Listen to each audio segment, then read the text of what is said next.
Hello, beautiful souls. Welcome back to the Angels and Awakening podcast. I'm your host and author, Julie Jancis.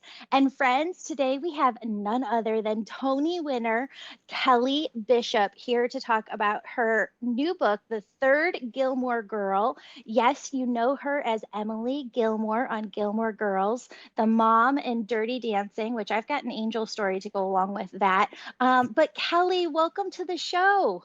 It's so nice to be here. Thank you for asking. I like the idea of your show. It's wonderful. Oh, thank you. Every Monday we do an interview, and then every Thursday we tell an angel story. And I just believe that our loved ones, when they pass to the other side, they are still so close, so connected to us.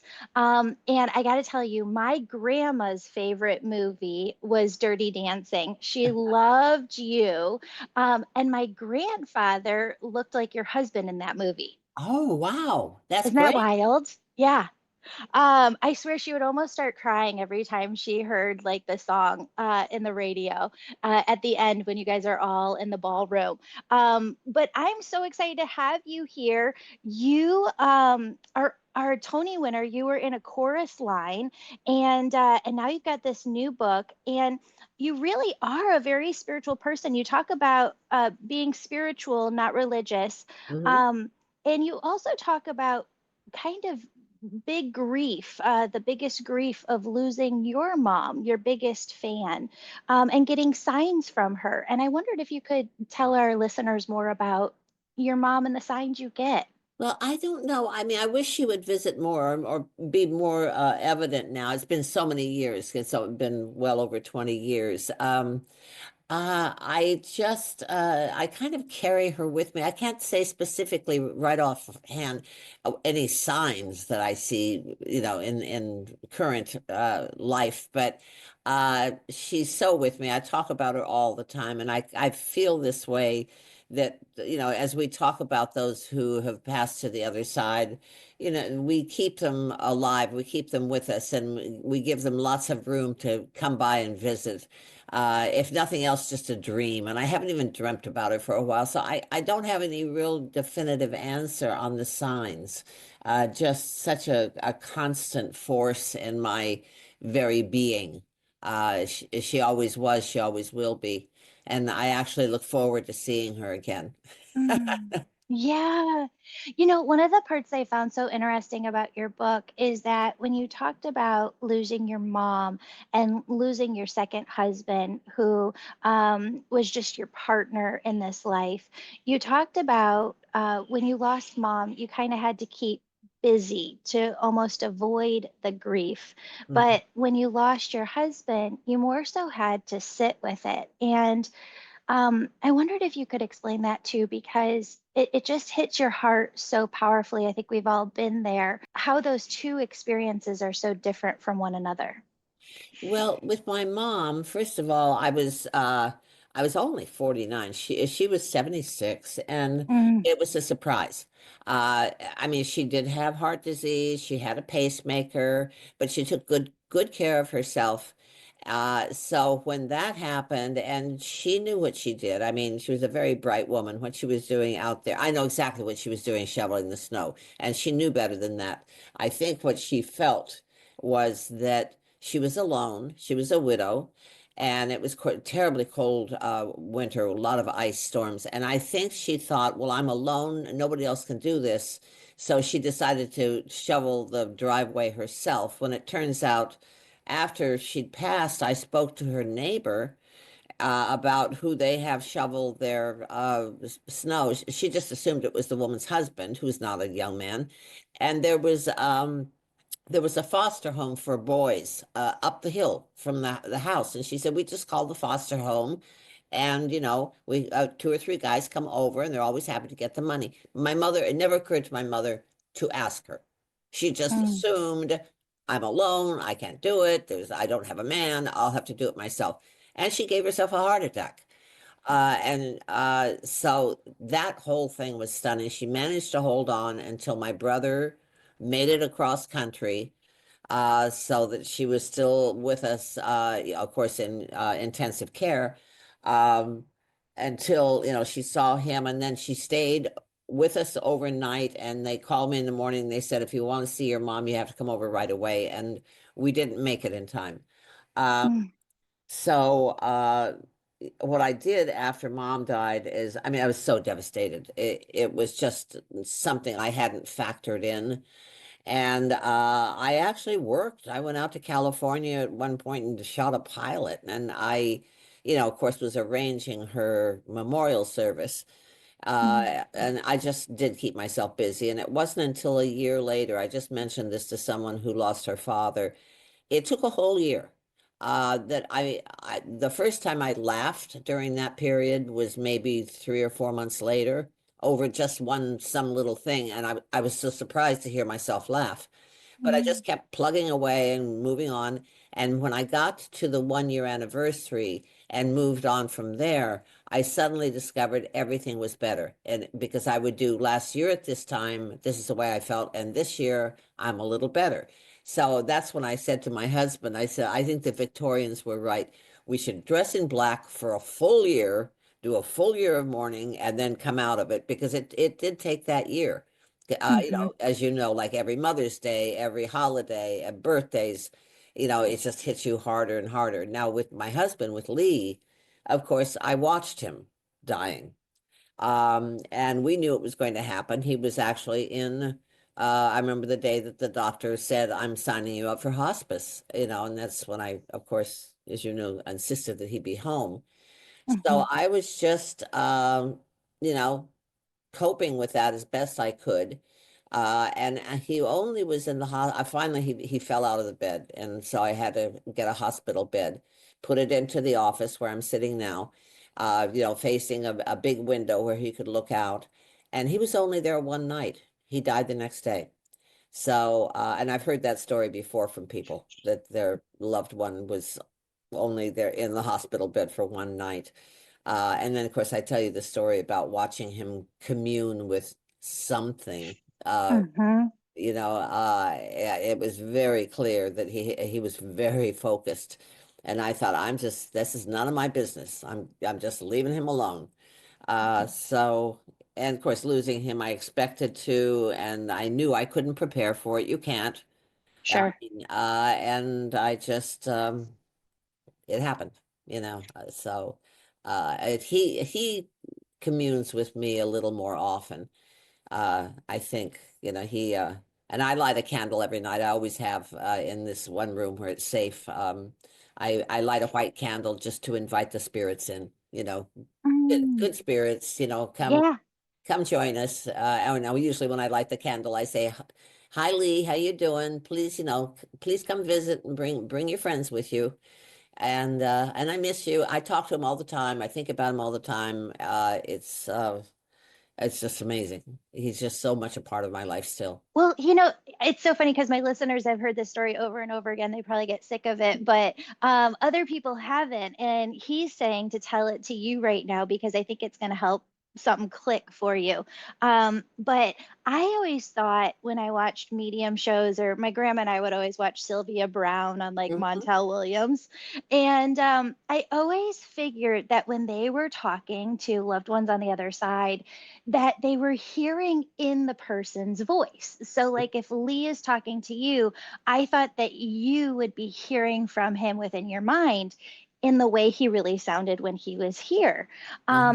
But my dad passed away, and he had a lot of fun in this lifetime. He was always cheating in some way or another, Uh-huh. and so I wasn't talking to him at the time, like holding a moral grounds, and he passed very unexpectedly at 59. I was Oh, 33, oh, and I had a little girl. I every time I would brush her hair in the morning, I would hear in my own internal dialogue, like it sounded like my own voice. mhm. Um, and it just said she needs a hairbrush like I use. She needs a hairbrush like I use. And from reading scripts, how you would talk in the first person, like the vernacular that you would use traditionally. And I was like, she needs a hairbrush like I used. Hey, why is this repeating so much? I only use this big old black paddle brush all the time. And like, what is this voice talking about? So I started to think I was going crazy because seriously, all my month long, I would hear this when brushing her hair. And it turns out his family had to track us down because my name had changed, and it took them an entire month to find me. But the voice started the day that he passed. And when I heard, I saw this vision out of my third eye of my dad combing my hair with his hairbrush, uh, Uh-huh. wooden handlebar, boar's bristles. And I go, oh my God, my dad's been talking to me. He used to brush my hair every day before school, and my kiddo has his hair.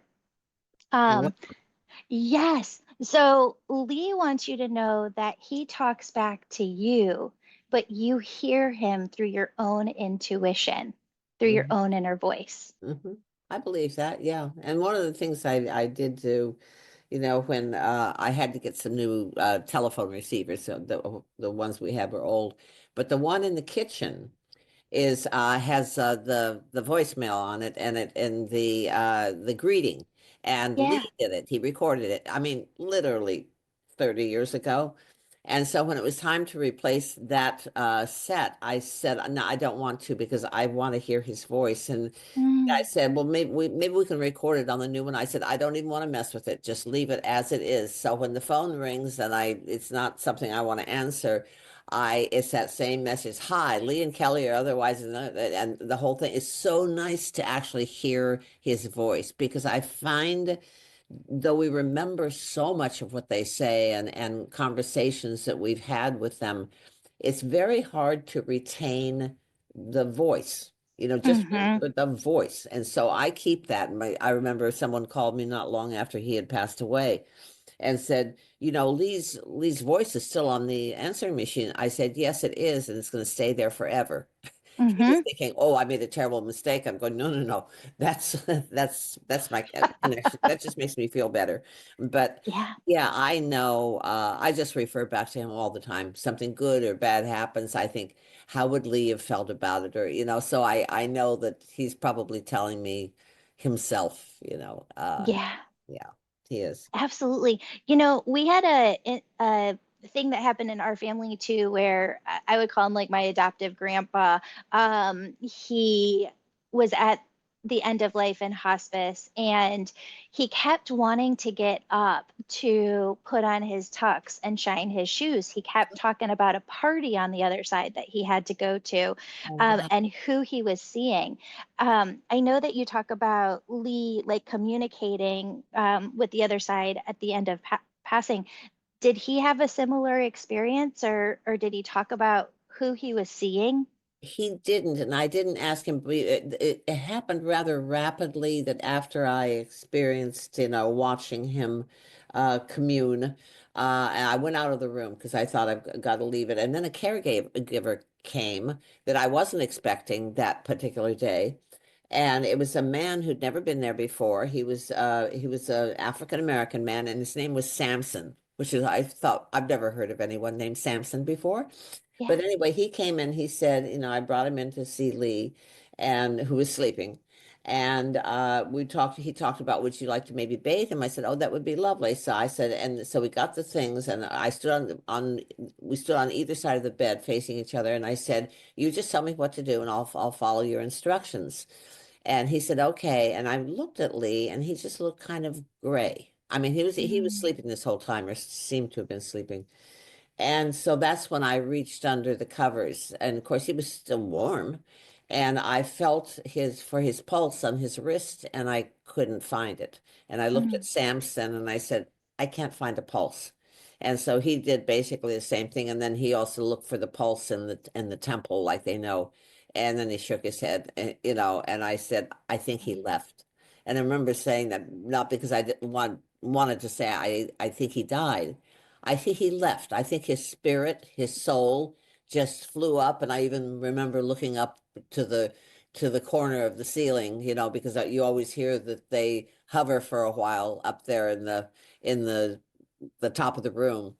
yes. And I just said, okay, I love you. Be free. Because that's what I felt it was. He wanted to live. His Hmm body simply could not sustain his soul anymore. It was he was just too beat up by this cancer, this all these cancers. And so I always think of him as just kind of flying out the window. And I what I got when a couple of weeks later I asked a medium to come over to my house who I'd known, and she was hearing a lot from him, a lot. I know he was there. So and she also said my mom was around the house. So I got a lot from her. So I kind of like to have her come back and see how he's doing. But she called it on she told me he walked in the door. And there were all these guys. She said a lot of guys, and they were cheering and clapping and patting him on the back. And then she said he walked over to a woman sitting in a chair, and he picked up a crown and put it on her head. And she said, "That's his mom, I think." And then at one point she said, he's sitting in this kind of, it's like a cart. He's sitting in a cart. I said, "That's a golf cart. He loves golf. That's exactly what he's doing." Of course he's sitting in a golf cart, but then there were other things that he was telling her that she truly didn't, didn't even know quite where she was going with it. And I would kind of fill it in as she was doing. I go, "No, that's right. That's right. Yeah, good." So it gave me great comfort to know that he really was there. And I totally believe that. I think we're so close to each other, this side and the other side. Hmm. That I don't even know how many feet it would be. I'd say maybe 10 yards or something like that. So, Yeah. yeah, you just, the one thing I do tell people, when someone passes and they're so devastated, and I had to say it to myself, as I said, "But you had him and you Mm. had the experience of him. Think of that. Think of the blessing that was. That's the most important part. I mean, he's gone. I can't do anything about it, but I had him. So Mhm. that's a gift." I'm just pausing because I get so like ruminated in my thoughts sometimes. I love my husband so much. I know that you loved Lee so much. It's almost painful now to even think about, you just feel when you're younger that everything's going to last for Mm-mm. forever. And I'm starting to get into my mid 40s here, and it's different. Feels Oh, different. hopefully you'll have tons of time left. You probably will. It's just you can't prepare for it, as I said. I mean, I Yeah. even kind of tried to get my mind around it, and I knew darn well, even as I did that, this is before he passed, that there was no way I was going to be able to do that. That you can't feel something that profound until it's actually happened to you. Hmm. And every once in a while, I just get so blue about the whole thing, so sad, and feel so deprived, being a widow. And I said, poor me. And I said, stop myself. And I go, "Yeah, you and 100 million other women. You're not Mm. the only one who's ever experienced this. This is the way it is. Have to Yeah. move on, move on." Yeah. Yeah. Well, I like what you said about the Victorian era. I think you're right. I think that they had so much right in, past traditions. Hmm. That we can really call forward again today and use. Um, in the book, The Third Gilmore Girl, you also talk about Ed Herman, your husband on Gilmore Girls, who played your husband, and you talk about how he passed, but they wrote his passing into a four-part series that you guys did, and you felt like he was really on the set with you. Hmm. Yeah, I did. And I remember even doing that because he had passed away before we started filming. And of course, I knew that my whole storyline would be radically different from what it had been when Gilmore Girls was running. And I even remember thinking to myself, because Lee was not well. I mean, he hadn't been for years. He'd get better and everything would be fine. He'd play golf, and then he'd get diagnosed with another cancer. And Mm. I thought, is this a rehearsal? Is this some sort of a rehearsal I'm doing in shooting this show, and dealing with the character, being a widow. But someone pointed out to me, and I had forgotten this, when we went on the set of the Gilmore house, into the from the dining room into the living room, and we weren't acting then. I mean, we were probably there for camera blocking or whatever. But there were, Lauren and Alexis and Amy and all these people were there in the same place. And I said, I'm hoping that Ed is with us. And I said, Ed, please hang around with us. We need you here. And I said, let us know, okay? And I'd forgotten this. The lights all went out all over the Mm. set. The entire place just went black for like 2 seconds, and then they all came back on. And I said, he's here. He's here. Yeah, wonderful man, delightful guy. That's amazing. Oh my gosh. Well, I just know that he's always with you, Mhm. and right there filming. That's amazing. You also talk in the book about intuition. And again, going back to, I really believe that that intuition is our guardian angels, our angels, our loved ones coming through. You have this story you have to tell about when the tree fell and you listened. Yeah. Well, that was just amazing. This happens to me fairly often. Actually, it happened the other day. It was very, very windy. The weather's terrible here. It's so cold. But I was driving, this is last week, and I was driving down the street and it was extremely windy. And this large thing, and I don't know if it was like a fabric or if it was a big piece of metal. I have no idea. It was white and it was about 8 feet long, and it swooped down right and crossed my car. It didn't at all hit the car, but it was like it swooped down right over the hood of my car and kept blowing someplace. And as I'm driving, I looked at it, I said, "Thank you, thank you." That's what I did with the tree. I mean, when my dog and I were walking on this path after a hurricane, and there were a lot of damage there. And she was off the leash, and I'm walking along with her, and all of a sudden, this incredibly large branch, but it was the size of a tree. It was just these old oak trees around here are really massive. Um, but it was really heavy. It fell down. It was about 20 feet ahead of me. Wow. And it fell straight down and hit the ground so hard that it actually bounced up again and went down. I mean, that I don't know what that thing would have weighed, but it would have killed us both. And I Wow. stopped and the dog stopped and I stood there for a minute and then I looked up and I said, "Thank you. Thank you so much." It's that's I've felt so protected most of my life because things come close, but I'll have to knock a little wood now, but don't actually happen. I Mhm. and I just I'm so grateful for that. It's like and the story I told about my who I think was my guardian angel who kissed me. Yes, I was going to ask about that next. Yeah, that was I would love to know what my guardian angel's name is. But I don't. So do you want to know about that one? I do, It's yes. in a book because it was one of the most unique experiences I ever had. It's almost like a dream, except it really happened.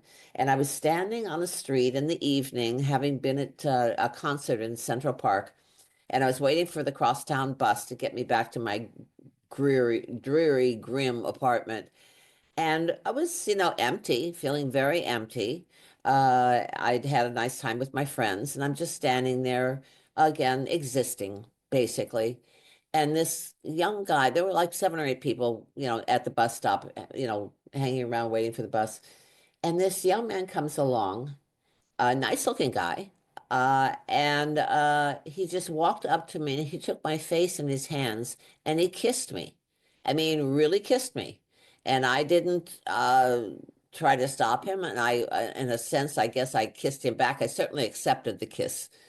And then he continued on after the kiss and he walked down the street. I didn't look back. I didn't watch him leave.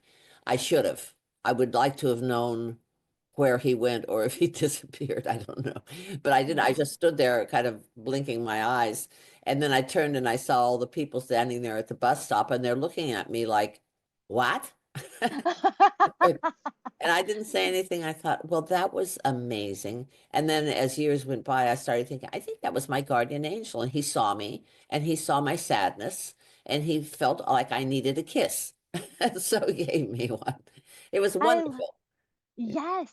When you were asking about the guardian angel's name, I felt like it was almost like a play off of the name Michael, but it's Mm. Mikel, Mikel.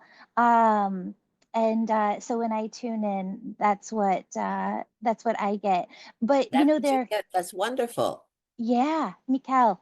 Um, there's so many stories too of that happening. I've got a close friend who's also a healer, and she was traveling alone in Europe, and she was at the train stations over there. They're just massive, and sometimes when you don't know the language, it's Oh, confusing. very. Yeah. Yes. So she was at the wrong train, and this man just comes running up to her out of nowhere. And there's not that many people on the train track. She's like, it's just me and him. And he just comes up and he's like, you're on the wrong train. You're on the wrong train. You have to go to Yeah. track so and so. And she's like, I wasn't with anybody. I hadn't asked anybody for directions. Wow. There's no possible way like he would have known, but he was right. She had to get on a different train. So That's, I think it's fascinating how they come through in yeah. different ways right when we need them. It's a yeah, yeah, and that actually gives me great comfort. I have, as I've said to many people, I have a lot of faith. Yeah. I'm along with you. I don't do religion anymore. I was, raised in the church, and then I converted to Judaism, and nobody really cared one way or the other. And I realized what my whole thing was, yeah, is the spiritual, and I feel very strongly about it. I feel protected. I really, so many things have happened that make me think, oh, somebody's watching out for me. Hmm. And that's where my faith is so strong. Um, Yeah. and I hope that I get messages, that's where I really listen to my intuition as well. Because we do know things, and I think I agree with you that someone or some people or spirit or whatever are communicating with us by going through our intuition. And Yes. if your intuition says don't do it, don't do it. I mean, Hmm. even if it turns out like I just use the example of walking down a dark street by yourself. If you start to walk down the street, even if you know it and it doesn't feel right, turn around and then take a different street because Yeah. it didn't feel right. For sure. Yeah. Um, no, I think that's amazing. And you know what? I really believe it from the bottom of my heart that if everybody in life was listening to that voice within, we'd have so much more love, so much less hate, and just all be comfortable on our own paths, not trying to control one another. I loved Yeah. where you said before, your friend said, you still got Lee on the voicemail, and you're like, yeah, he's gonna stay there for forever. Yeah. Amen. Like that's Yeah. perfect. And I remember after my mom passed too, this was very strange. And we were down in Delaware, and that was the house that she was living in that Lee and I had bought with her. And of course we were there because she had just passed away. And she had a cat and a dog and two cats, and we had a dog and two cats. So we pushed all the animals together and basically just lived in that house for a year. And I had Mm. gone, I think now it had been a few months. And I'd gone up to New York on the train and had come back, and there was an answering machine there. That was her answering machine. They were fairly new in those days. And so there were a few messages. And about the third message, as it came up, I'm telling this is where it makes I think, am I crazy? Probably. Um, No. uh, it was her voice. And what Mm. she said is she said, "Hi, it's me. I just want to make sure you're okay." Mm. And I'm sat and I looked at it, and it was a message that had come in that day because there were Oh other wow. messages after that that had also come in that day. Now, why I erased that is beyond me. Why I didn't save that because it wasn't like, and I kept thinking, well, was she maybe calling the woman that came and looked after the animals if she went out of town? But then she would have, if she called that way, she would have said, "Hi, this is Jane. I'm just wanted to see if you're okay and how or something like that." But just Yeah. saying, "Hi, it's me. I just want to make sure you're Yeah. okay." And I thought, oh, I so wish I'd kept that. I don't know. It's just, but well, I have That it was in for my mind though, you. in my heart. But Yeah. yeah, so she did. I see. I do believe they try very hard to, or I've read and heard that the communicating when they can directly, it is through electronics or electricity. It was like the lights going Mhm. off on the set when Ed came to visit, you know, or with my mom, she's on the phone. Yeah. That's a good conduit for them is electrical things. You know, I was going to tell you this before it came in to tell you, but then we got into a different topic. I know it's a silly movie, but have you ever watched the movie Ant-Man? No, no. Okay, with Paul Rudd, Ant-Man and Ant-Man 2. Okay, so I'm going to back up here. When my grandma and I would watch Sylvia Brown on Montel, she Uh-huh. would always tell people that the other side is like 7 feet from here. It's like right on top of us. We Good. just can't see it. And I mean, I would sit with that as a kid and like in college for years and just be like, how is this like I get it, okay, she's probably right, but like how? And I was watching Ant-Man with my daughter and my husband one day, um and I'm watching them go what they call I think they call it like subatomic, where they're becoming smaller than small, and they're Okay. becoming even smaller than like a dust mite in the air. Um and it's a whole nother world when you're that small. Everything is so big. And I just heard Spirit say, that's how, like, this is how we're right here. Um, we think of infinity as just being outward, like into the universe and past the universe, and just how big is. But Spirit always says infinity is infinitely small as well. Wonderful. And Wonderful. that's That's a how they're great right idea. here. I like that. Yeah, which explains what you're saying too, the energy. Like Uh-huh. they're right here, and so the energy is easy for them to shift. Yeah, yeah. And I do think that when we talk about them and I mean, I think about them all the time, but Yeah. I can actually verbalize that. I think that also encourages them to come. And I'm hoping maybe sometime later today I will get some sort of a nice little sign. But I love that you're mentioning Sylvia Brown because I used to watch that too. Because I like everything that's other.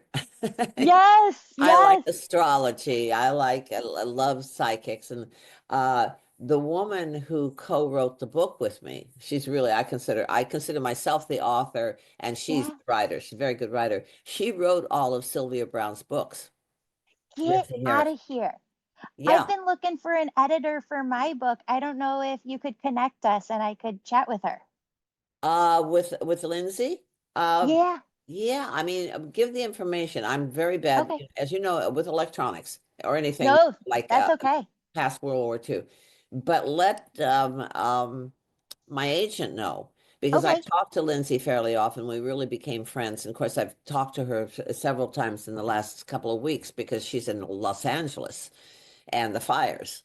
Yes. So Is she I've been okay? back and forth. How are you doing? And where are they now? And the whole thing. But I've asked her if she has started working on any other books. And she said she hadn't. I mean, she's gotten offers here and there, not a lot. I don't know. I don't know how that world works. But and I think I know she mentioned one that someone wanted her to co-write, and it was really negative, not Oh, evil, but the woman was very negative and she felt she didn't want to work on that. So she didn't, no. but she might well be interested. She's not working on anything now that I know of. So if you would pass that information on to Robert, Yes. I mean your contact information and everything, I'll call Lindsay and see if she Okay. has any interest. And Okay. maybe you two can get together, but it has to be where are you located right now? I'm in Chicago. Okay, okay. And so But she's in Los Angeles. She's in Studio City. oh, So all amazing. our contact in writing the book was by phone. Oh, that's perfect. And Actually, I'm and going to be out there. I didn't meet her until I went out to LA last spring to do a an episode of Shrinking. And I said Amazing. to my agent who came with me, I said, I want to stay an extra day, have them, book the flight an extra day because I said I want to actually meet Lindsay. I want to see her face, you know. Oh, that's So, so cool. so we spent the afternoon together. It was lovely. But Oh, she's such a good writer. She found my voice in the most amazing ways, and people keep saying that to me. Uh, yes. I remember my agent even said that when he read the first couple of chapters as we were working on it. He called and said, Kelly, she's got your voice. She has your voice. Wow. And I said, awesome. And she's delightful. Same thing. Real animal lover, loves her dog. Yeah. She's also spiritual. I'm Uh, just laughing because I've got my two puppies on the bed right next to me where I'm recording this. Perfect. Um, Yeah. yeah, and the book is called Angel Signs. Just all the different ways that spirit comes through. I love that. I'd love to Yeah. read that. Yeah. Yay. Um, Amazing. So I'll definitely reach out to Robert after. Okay. Thank you for that. Uh-huh. Um, one of the things that you talk about too in the book is something that I talk about often on the podcast. You say, trust in God, but row for the shore, which to me means like take action, like do what you can in your Uh-huh. own life. And that seems to be a motto of yours. Um, how has taking action in your own life helped you get where God needed you to be? Well, I think first of all, you simply have to. You can't wait for people to do things for you. I mean, once you're past your teenage years, and sometimes people, even if they want to help you, it doesn't occur to them something that Mm-hmm. they could do unless you ask them. And there are other times I was just speaking the other day with to my stepdaughter, and we were talking about when I left my first husband. And Yeah. she said, I was kind of giving her the details of the gory details, as it were. And she said, well, then how did you work that out? And I said, I packed up my animals. Took two chairs, a steamer trunk for a coffee table, and a futon, and I walked out. I mean, it wasn't any surprise to him. We were talking about it anyway, but it wasn't like I was waiting for someone to come and get me. I had to do it myself. I had to get out of there. And I mean, that part of my existence, of my self-protection has always been very strong. It's just keep doing it. If it, and I have to tell you, I'm kind of a lazy person. I can procrastinate unbelievably. I might be a champ. So getting being active is a very determined thing for me. I mean, just do it. And I mean, sometimes I actually even say it to myself. I said, "What are you doing? Just do it." Oh, okay. You know, so um, I don't know. It's just like I said, I can be very, very lazy, but when I'm working, especially, I love work. I love the challenge. I love the people, and I want to jump right in and get going on it. So that makes me active that way. And self-protection and protect my animals, Yeah. and now in later years after my that first marriage, protect my bank account. Mm-hmm. And Mm-hmm. just be grateful. I've been given great gifts in this life, and just including starting with me, my body, my brain, my mind, my face. Um, and I'm grateful for it. And that's something I keep reminding myself daily is to be grateful Yeah. because I mean, so many people, I know what you're saying about the other people. If people could just be a little more intuitive and loving, because there are so many angry, frightened people out there, and they don't have to be. Uh, Yeah. I'll talk to anybody. I talk to people. I just and I see them as equal to me. Doesn't matter what kind of job they're in, doesn't matter what color their skin is or anything else or how much money they have. We're the same. We're Yeah. absolute equals. We're just in different circumstances, and that's the way it is. So that's my take on thing. Gratitude. Oh, yes, I love that. Well, there's so much of that in your book, that gratitude, it just radiates out. And you've got so many great quotes. Trusting where you are is where you need to be. I think Mhm. that's something so many people need to hear. Mhm. You also say sometimes you win, sometimes you learn. Yeah. And, reading your book, if we just look through life at the mindset that you give us in here, I think it helps us. Um, really be grateful where we are, because where we are right now is where we need to be, and we can just learn and grow from here. Absolutely. I'm right with you. That's exactly what it is. And it doesn't last that long. I mean, I'm about to turn 81. I know there's a finite amount of time that I have. And so that just makes me more aware and more grateful because I didn't even expect to live this long, frankly. And the fact that I'm still working here and Yeah. there. I mean, there's actors don't work steadily all the time unless they're doing a soap anyway, but uh that at my age that I'm actually getting jobs here and there. And like That's killing it, Kelly. Oh my God, your role on like the marvelous Mrs. Maisel was oh, just like, I was in stitches. That was hysterical. it was so funny, and I'm glad Amy did that because I was afraid while she was doing that show, which I love the show too. Um, was I thought I'm hope that she just doesn't see me as that snobby wasp woman that she doesn't see me only playing that. So when I got that one, when that came to me, and they all just offered it to me, and I looked at the character and I went, "Oh my God, this is wonderful. This is so not Emily," And on top of that, I remember saying to her, I said, I'd like to give her a little bit of a New York accent. And I said, as I Yeah. said it to her, I said, just a little bit of a New York accent. I said, not a full out Fauci, but just a little bit of just a little bit of like a New York thing, you know? Yeah. And Yeah. so, and she kind of hesitated. She didn't say no. And I'm sure she just said, let's see what she does with it and see if it satisfies me. And it did. But yeah, that was great fun playing that. It was wonderful. Just, Mm, you know, and yeah.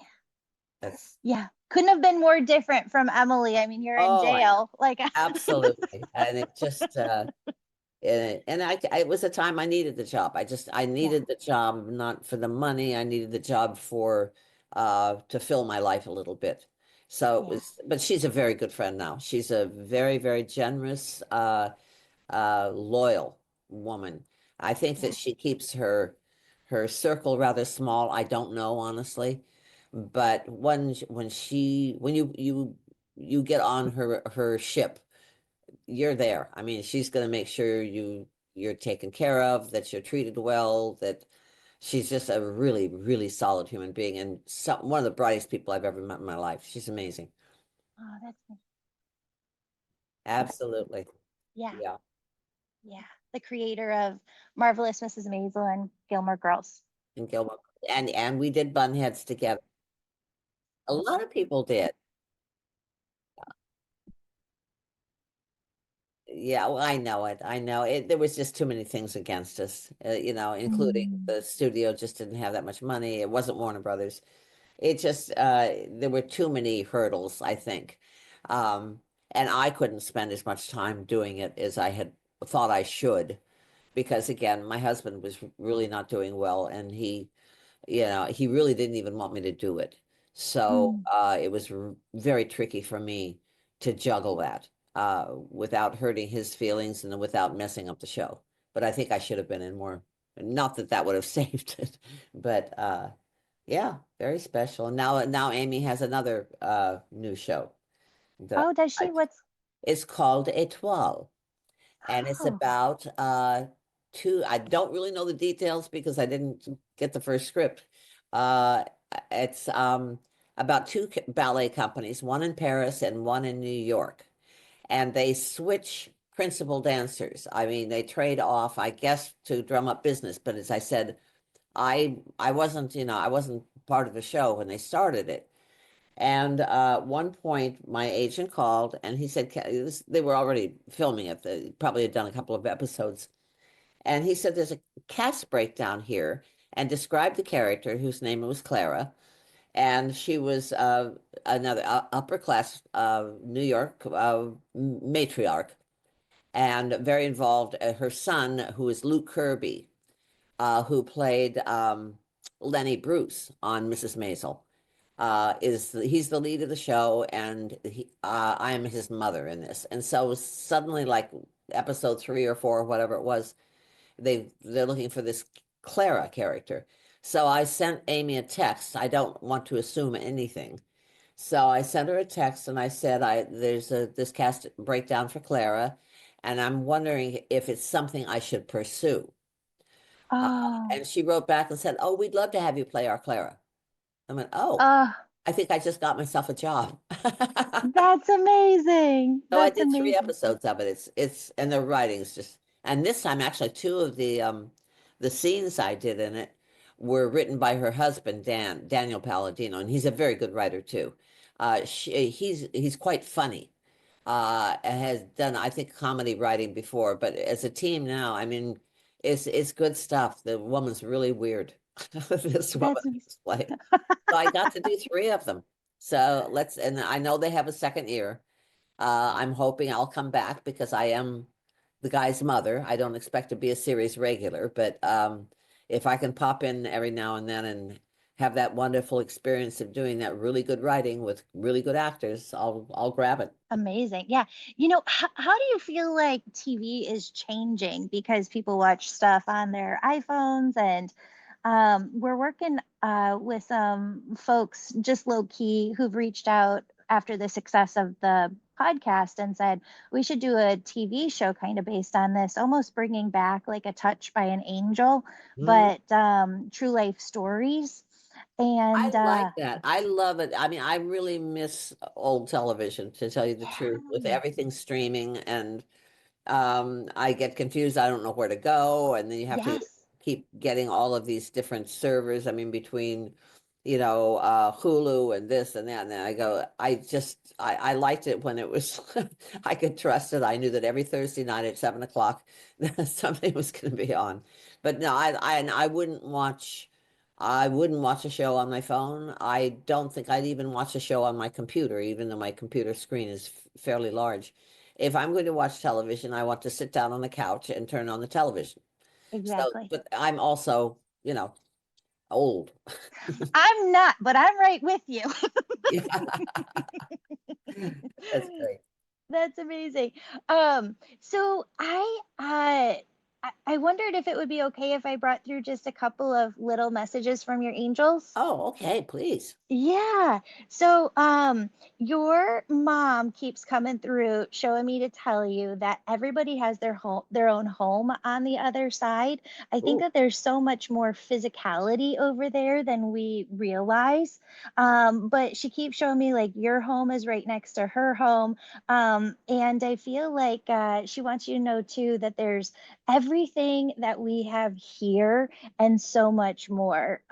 Food, parties, experiences. And then as she was showing me that, and so many loved ones on the other side with her over there just having fun.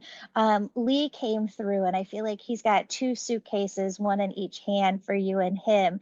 And he said to tell you that there's also travel on the other side.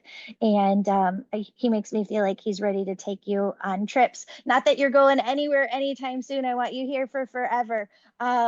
But that he's waiting for you too over there. I'm delighted. Thank you. Those are both wonderful messages. I really appreciate that. Yes. Yeah, these are the two people, and I mean, I've lost so many people through my life, and of course, we had the horrible AIDS epidemic where I lost so many, friends. But the two people that I just always think about and always want to spend time with and always miss is my mom and my husband. They were just wonderful people. Oh, Yeah. I'm delighted. Thank you. It gives me Yeah. great comfort to hear that. Thank you. Well, of course, and Lee just thanks you so much for being, um, a huge part of a mom to his daughter. And I think that we just get weird with labels these days, but I believe that our souls travel so many more lifetimes than we realize. Mhm. And you and her are just so connected, and he's so grateful for the role that you still play with her. And then your angels keep coming through telling you to keep mentoring the younger generation. I think sometimes maybe you feel like what you have to say they don't need to hear, but your angels say don't discount it because they really do. Mhm. And they're so proud of this book, The Third Gilmore Girl. It's just amazing. They want you to be so proud of yourself. Well, thank Oh my gosh, you. Julie, can I piggyback on Yeah. what you said for Yeah. a minute? I was literally trying to explain to my husband this morning why this memoir touched me. Of course, when I picked it up, it was because I am a huge Gilmore Girl fan. I could answer any trivia right down to a lipstick shade. Um, but I felt like it was so much more. And I grew up just in community performing arts, but still in the performing arts. So I was immediately sucked into like the New York aspect and the Radio City Music Hall and Broadway, but also just to me, your career is like the ideal life. And Mm, still, she was touched by addiction more than once. Hmm. She had to get out there and fight for human rights. You know, she was there through the AIDS epidemic, like you said, and the towers falling and COVID and all the grief she went to. And it brought out like there's a humanness, yeah. no matter how you see someone's life, they're still people and they're human. And you and Amy Sherman Palladino, you make me feel like we're all part of a bigger sisterhood and we have Mm. similarities. And even like to throw Sutton Foster in there, I feel like there's a connection and I needed to read the book. Like it was a divine timing for me as well. Wonderful. I don't know if I count as younger generation in my 40s, but for me, But you the are. book really meant I'm so something. glad that it struck you that way because I wanted to be so forthcoming. I knew I was going to be Mhm. honest because I am. I can't help it. I just am. But I wanted to be accessible. Uh, and so many people have basically said, I can't tell you how many people said it. I felt like I was sitting in the room and we were talking with each other. And I said, "Bam, Yeah. that's exactly what I wanted." Mhm. I'm delighted, and of course I will dispense wisdom as I think I have it. And of course, by now, if you live this long, you do have some. Um, Mhm. and I love to help the young people out. And I get asked questions about, even in the business, young actors and things like that. And I always have pretty much the same thing to say. And I really, cheer them on. And it's hard work. It's a hard life, but it's so challenging. And as I said, I've really been blessed with so many good jobs. I've also done a lot of bad jobs, but bad jobs are fine because you learn from them. Yeah. So I mean, I don't want to do any more bad jobs. I know I don't want to learn. Thank you very much. But it's just again that same thing, grateful. Just hold on to it and cherish it because it doesn't last as long as you think it's going to. These years fly by when you get older. Boy, they're gone in a flash. So just enjoy every bit of it as you can. Any recommendation on what you can do to make time go slower? No, but if you figure it out, let me know. Okay, I sure will. Oh, tell everybody, Kelly, where they can find you, your book, The Third Gilmore Girl. It's just fantastic. Thank you. Well, I don't do social media, so you won't find me there. It's I guess your favorite bookseller is the thing. I know Amazon, of course, has been selling it since the get-go. It's out there someplace. Somebody, and in fact, my agent told me he just heard from someone who was in Sweden and went into a bookstore and the book was sitting there. And I went, Mm, hey, good, good, good, So amazing. yeah, it's just your regular book. I don't have anything special going. It's out there. And please do buy it. I love sharing my life with people and if I could be helpful, that all the better. It's great. So thank you. Amazing. Yes. Okay, hold on one second. I'm just going to do one thing here. Okay, I wondered if you could give a shout out to my daughter's best friend. She's your hugest fan, and she's talked about you even before I told her that you were going to come on. She's talked about Gilmore Girls. And so she overheard me in the kitchen saying that I was going to have you, Kelly, on the show. And she goes, not my Emily. And she's a theater kid too. So I wondered if you What's her could name? just, Sophie. Sophie? Yeah, Okay. Shall I do it now? sure. Perfect. Hey, Sophie, it's nice to know you are around and acting. Are you acting? and that you like me. I like you too. So, Sophie, take care of yourself, have a good life, and follow your dreams. Perfect. Thank you so much, Kelly. You're such a blessing. Thank you. Thank you. It was very enjoyable, really nice. Thank you. Wonderful. I Okay. hope you have a beautiful, blessed day.